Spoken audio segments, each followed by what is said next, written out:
Welcome everybody to our team recording, and I'm Debra Sofia Magdalene. On the call we've got Twentyman as well. Give us a wave, D.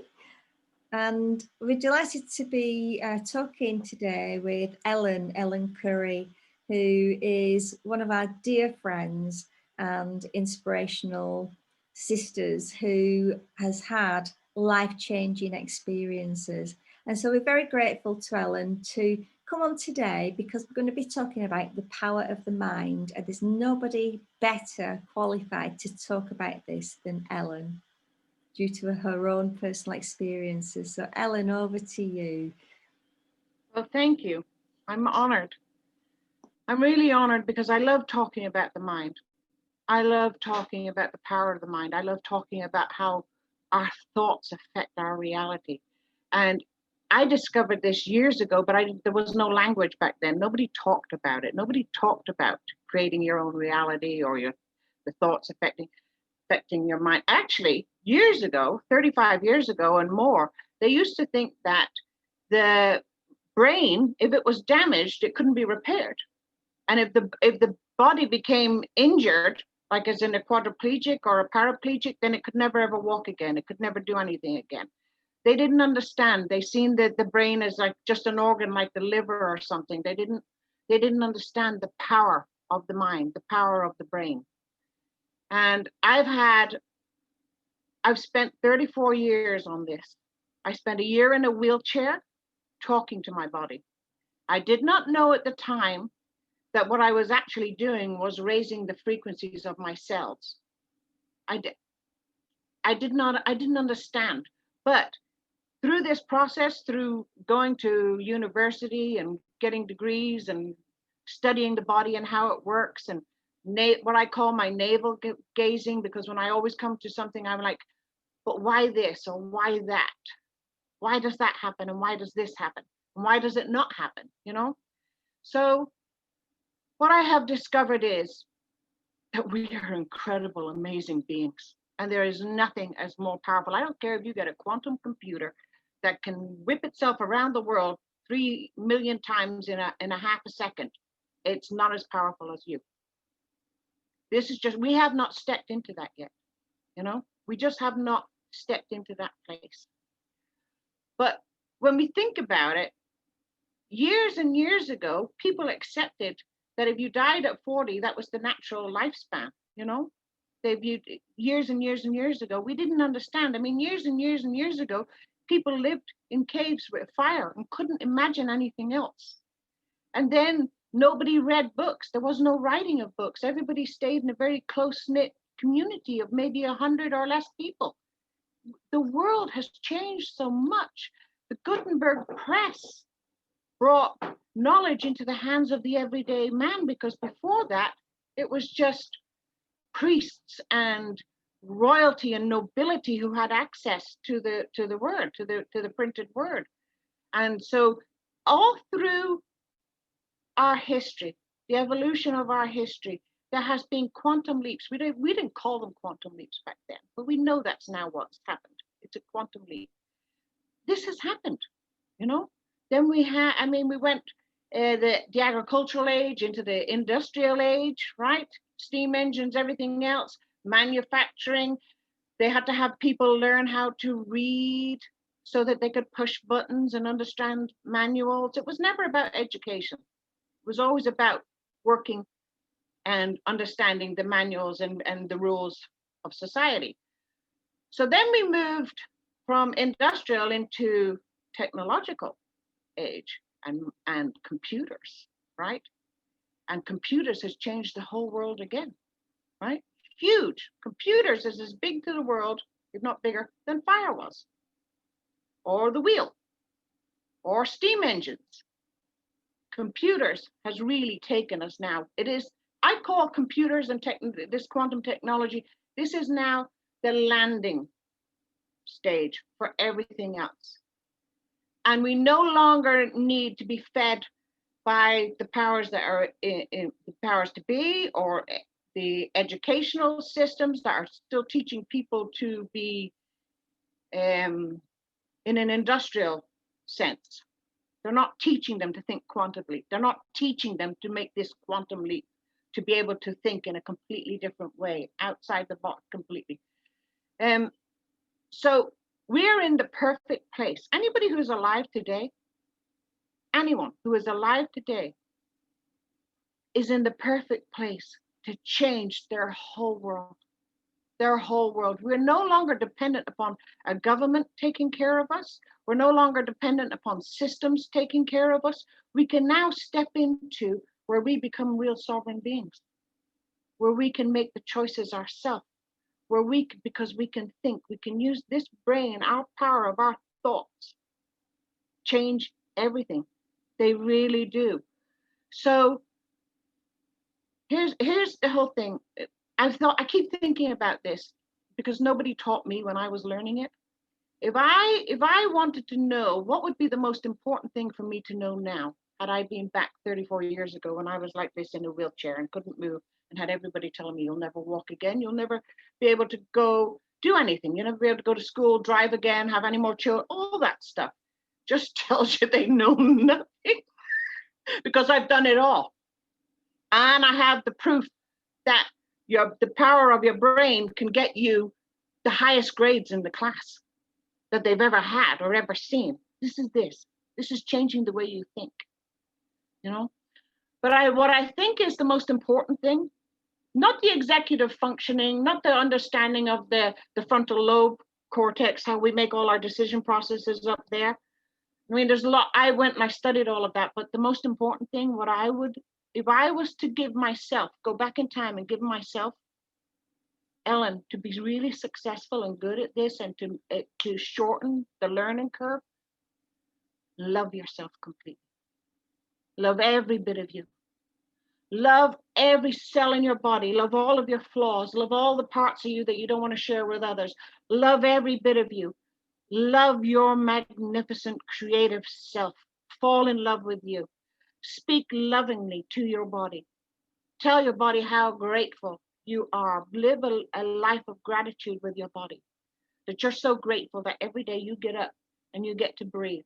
And if you get up every day and you get to breathe, it only can get better from then.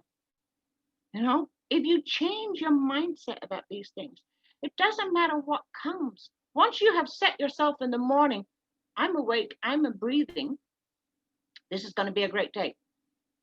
Because there are people who don't get to do that. There are people who are, and I was one of them, who would wake up. And yes, I could breathe, but I was like a quadriplegic and I didn't understand these things. I didn't understand that if I fell in love with my body, that the same voice, whether it was inside of me or outside of me at the time, I still cannot tell you this, that said to me, speak to your toes, speak to your cells, speak to your body. That same voice, if I was to tell anybody, get up in the morning and speak to your body.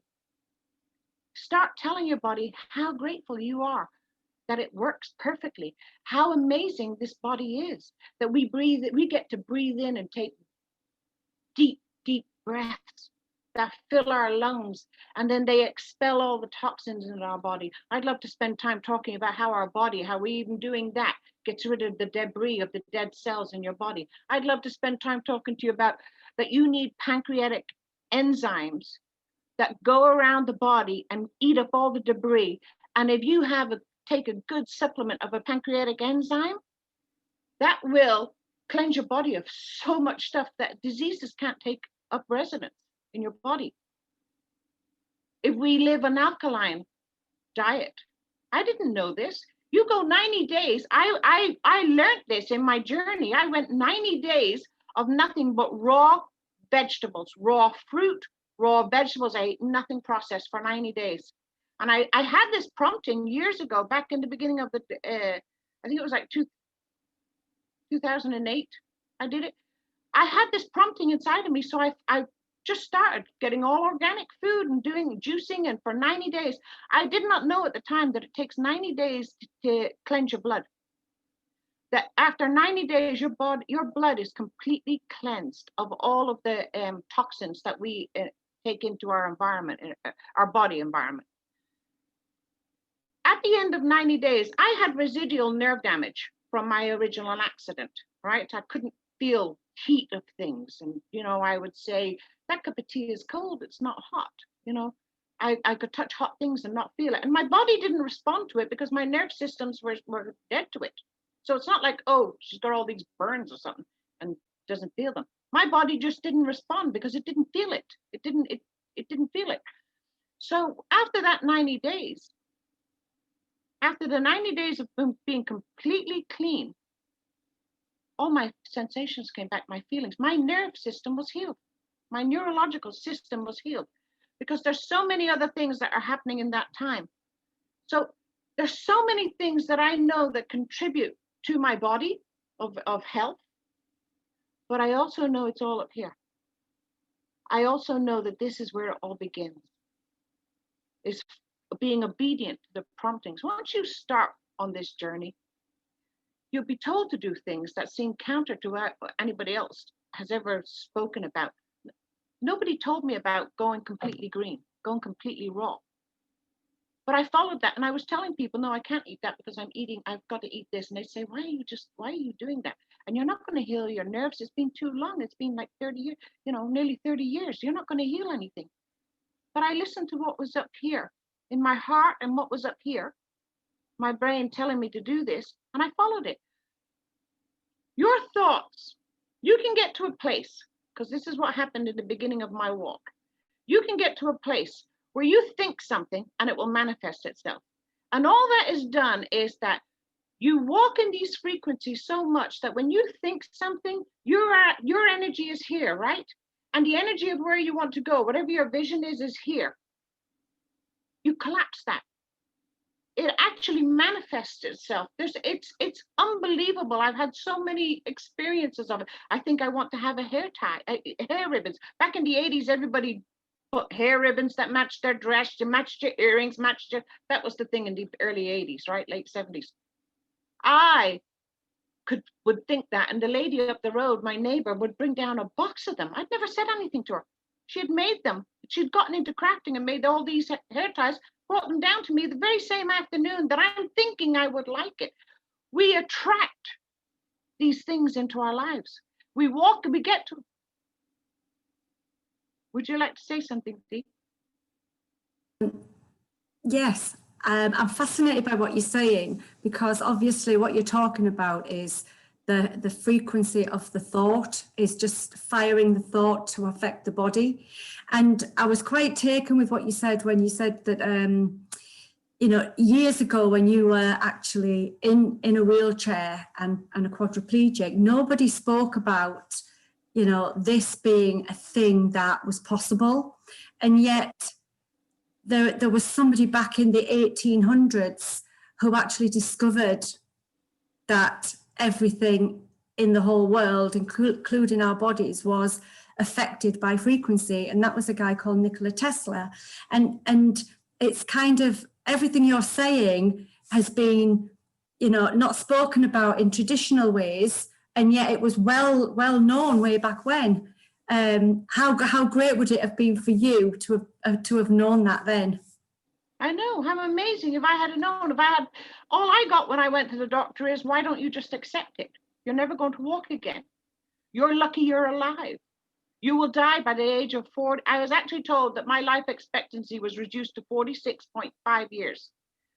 On the day that my life hit 46.5 years, because I couldn't imagine, how was I going, because it affected me that they had said that, right?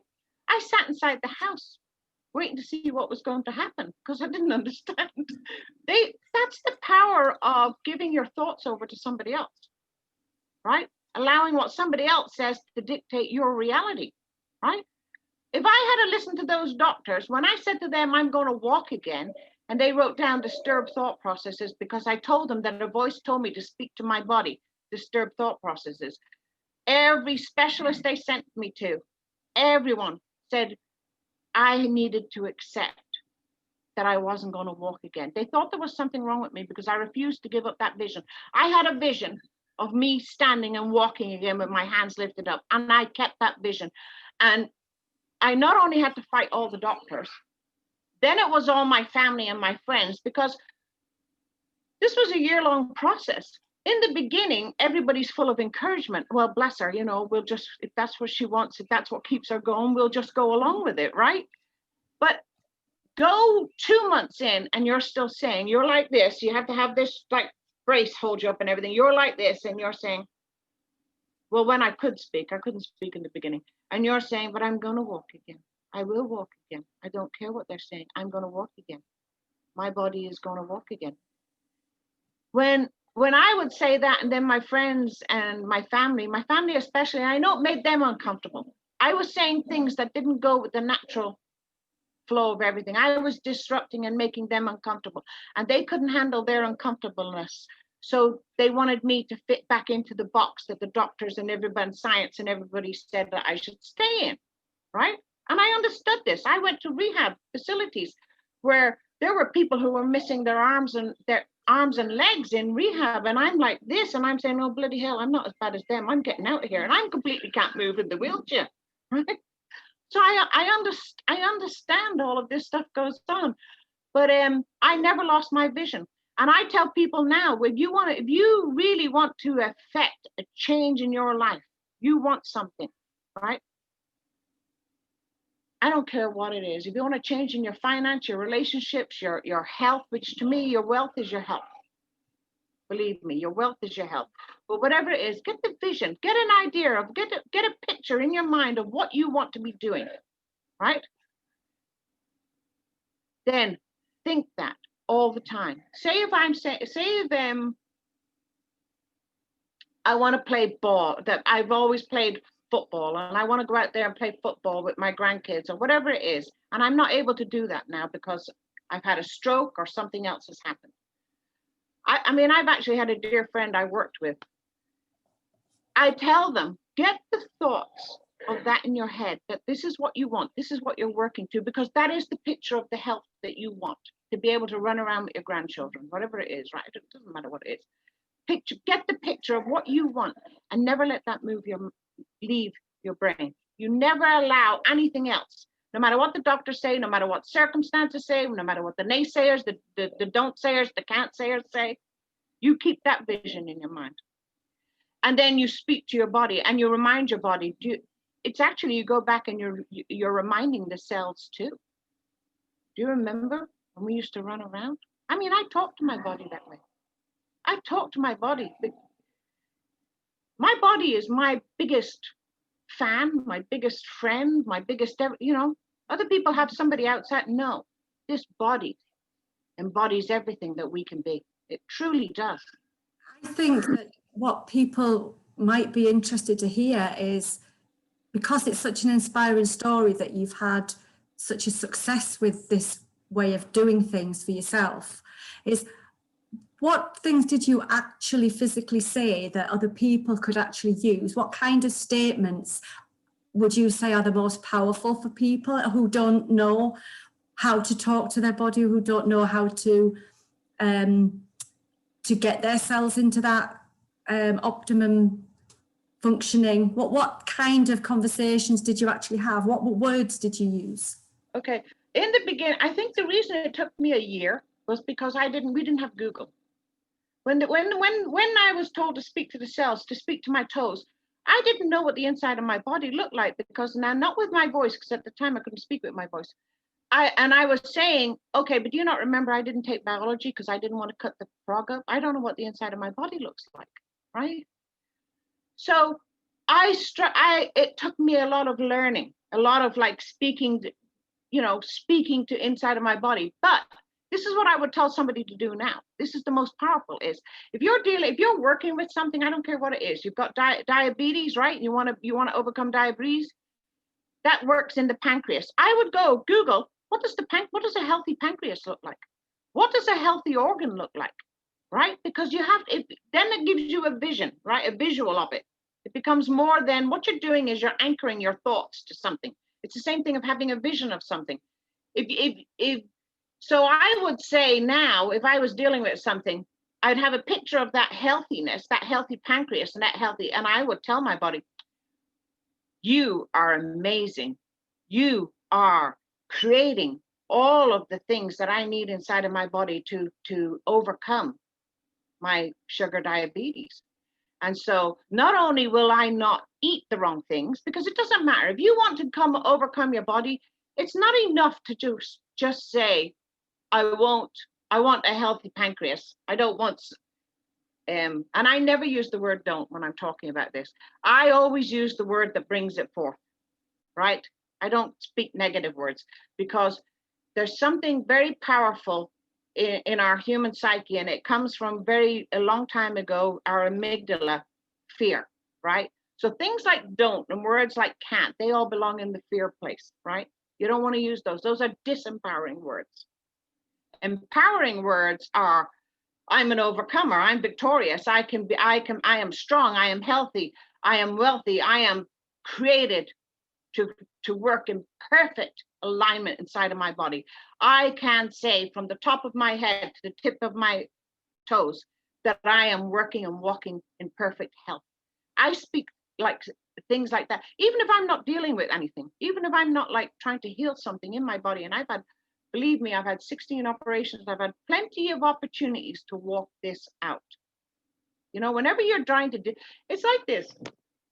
I don't know why it is about this, but do you ever like you've been saving money because you want to do something, you want to go on vacation, or you want to buy a new car or something like that, and then all of a sudden the washing machine goes out. All of these other things start to happen that want to rob you of the successes over here. So I have found that when those things start to come in, things coming against what it is that you're trying to accomplish, you ignore them. You don't give them any energy. It's not that you ignore them, but you don't give them any energy, right? All your magnetized energy of the heart and emotions goes to the thing you want. So you say, that's interesting. But you know what? The universe will solve that from me. It will bring somebody to me who knows how to fix that washing machine, or someone I know will be getting rid of a washing machine, or the universe will make a way for me to have a new washing machine. I don't give it any energy. I don't give it any, oh my God, this has happened. This always happens to me. I don't do that stuff. I don't go into that territory at all. And if I can't, yes, Deborah? Yeah, so just to summarize the points, I've written down some notes here. So I just want to get the steps really clear. So the first step is to picture in your mind exactly what it is that you want to be doing. And then the second one is hold that vision and never, ever let it leave you. So you're holding that vision of what you want, despite anything that any other people are saying. And then the third one I've got is speak to your body. And you can Google, if it's a particular organ that you're wanting to work with and to heal, Google that organ and tell your body that it can really produce everything it needs for that self-healing process. And then the fourth one, I've got energize the emotions for the things that you want.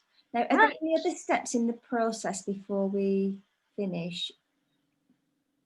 If I could do it all again, what I said in the beginning is, regardless of what you're dealing with, whether it's a financial thing or a health thing or a relationship thing, is every morning you get up and love yourself.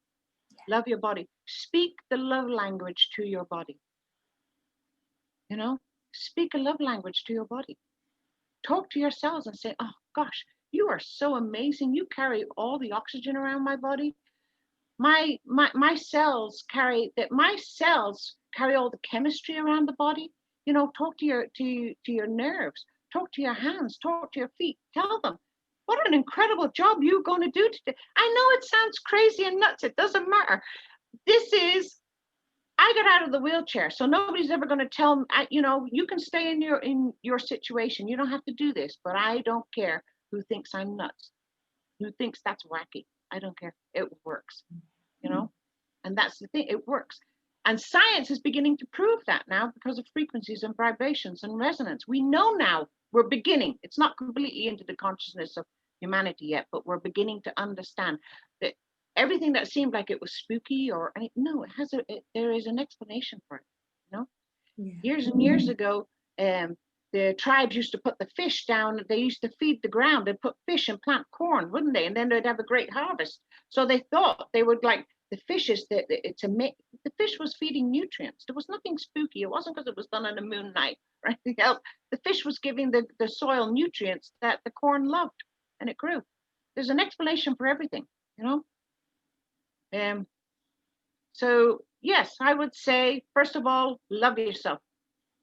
If there's nothing, if your life is great and everything works perfectly, and you have an amazing relationship, and you have all the finances you need and everything, if you are that one person in the universe, if you are, then I would still speak love to my body. I would love it, you know. I would love, and if you're overweight, speak love to your fat cells. Say you had a purpose. You helped me when I was like feeling down, and all I wanted to do was eat cookies and ice cream and watch Hallmark movies. You had a purpose then, but you don't have a purpose now. I don't need it now. I'm so happy that you're going to be flushed out of my body. I say things like that. That's perfect, Ellen. Are there any other steps before we finish? Well, there probably is more steps that you can do, but it depends on what you're working with. Well, it doesn't. It all applies, whether it's finances, relationships, or anything else. But it really is. Don't make sure whatever you're thinking up here, what you speak matches what you're thinking, and in your heart, you're feeling it. So I would, if going back to the example of you have had a stroke or something has happened to you to prevent you from running around with your grandchildren, whether it's emphysema or COPD or whatever it is, I would start to feel, what does it feel like? What would it feel like? How incredible is it going to feel? And go back to a time when you did do those things and what it felt like. Remember the immense, incredible, powerful feelings of happiness or joy or gratitude you had. And I would bring it to the future. I would bring it so that then you start to collapse this time in between the energy you're creating now with your thoughts, with your mouth and your heart, to the energy of actually fulfilling what it is that you want to accomplish in whatever field or arena, you know. I did it when I remember a year before last, I ran the mile again. I had not run a mile since I was years ago, but in school I used to run the 800 meter. And when I went to do that, when I went to actually run on that field the year before, I remembered the emotion of running in the 800. Anybody who's a runner knows that you get that runner's high, right? And you're just running, you're one with the wind. And I remembered that feeling, and I brought that feeling into me as I started to actually run for the first time in 30 something years, because I hadn't run.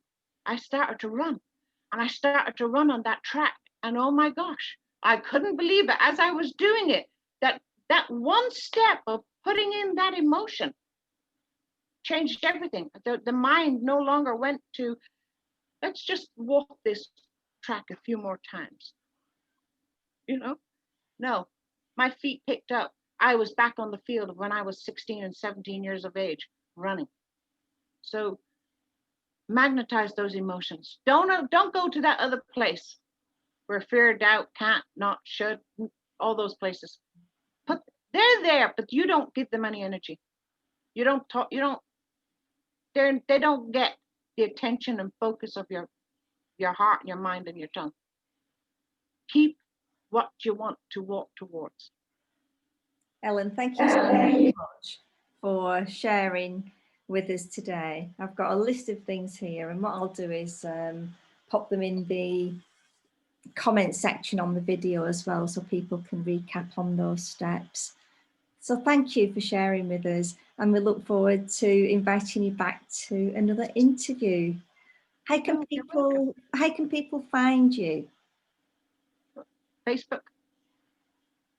I'm on Facebook. Ellen Currie, out of Washington, but I don't know if it matters. Put in Washington State. It wouldn't do any good to put Ellen. I don't know if I come up if you put Ellen Currie in the UK, but they can find me on Facebook, or they can email me, ellencurrie4110@hotmail.com. Perfect. So thank you everybody for listening in. If you have any questions and things like that, post them in the comments box on the videos, and you know, we can monitor those as well over time. So bye for now, and thank you, Dee, for joining us and for those great questions. Bye, Dee. Thanks, Ellen. Thank you, Deborah. Bye. I love you guys. I love everybody. Love is the most important force in the world, most important energy. Absolutely. Love yourself every day, every morning. Love yourself. And on that note, love yourself and bye for now.